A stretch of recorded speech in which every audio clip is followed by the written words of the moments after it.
মিষ্টি কুমড়া ভর্তা নামটা শুনলে মনে পড়ে যায় সেই শৈশবের দুপুরগুলো। গরম ভাতের পাশে ভর্তা আর তার সাথে একটু পেঁয়াজ আর কাঁচামরিচ। কি সুখের সময় ছিল। ভর্তা বাঙালির জীবনে একটা সহজ আনন্দের বিষয়। তবে সহজ বলি তো আর সহজ হয় না। ভর্তা বানাতে কিন্তু অনেক কষ্ট, অনেক সময় লেগে যায়, অনেক যত্ন নিয়ে সুন্দর করে বানাতে হয়। শুনেছি এক একজনের হাতের ভর্তা খেতে নাকি এক এক রকম লাগে, এটা নাকি হাতের উপর নির্ভর করে। যদিও কথাটা আমার কাছে কোনো যুক্তিযুক্ত লাগে না।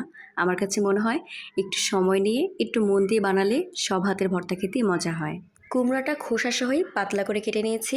এবার এর মাঝে একটু হলুদ আর একটু লবণ দিয়ে ভালো করে মাখিয়ে সময় নিয়ে উল্টিয়ে পাল্টিয়ে ভেজে নেব। এই ভর্তাটা একটু ভাজা পেঁয়াজ মরিচ দিয়ে করলে ভালো লাগে।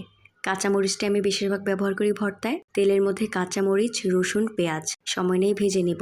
চিংড়ি মাছও দিব কয়েকটা, আগেই দেওয়া দরকার ছিল, মনে ছিল না। চিংড়ি মাছটা একটু ভেজে নিয়ে শেষের দিকে একটু ধনিয়া পাতা দিয়ে একটু নাড়াচাড়া করেই নামিয়ে ফেলবো।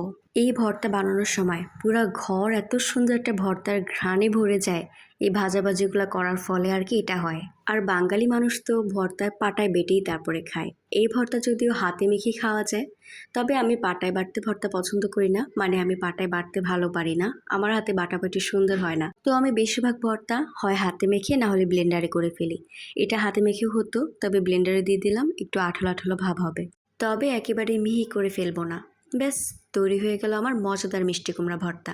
এবার শুধু গরম ভাত দিয়ে খাওয়ার পালা।